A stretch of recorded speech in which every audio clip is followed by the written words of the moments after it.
Gintong bato ang istorya natin ngayong araw.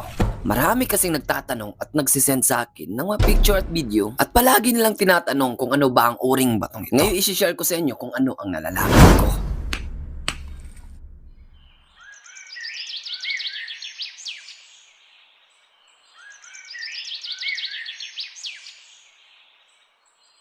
Ang batong ito ay hindi natin matitiyak na gold, silver o diamond. At ang tawag dito sa amin ay pyrites o binas sa bato. At ang proseso para malaman natin kung may silver, gold o diamond ay ganito. At ang tawag sa prosesong ito ay mano-mano.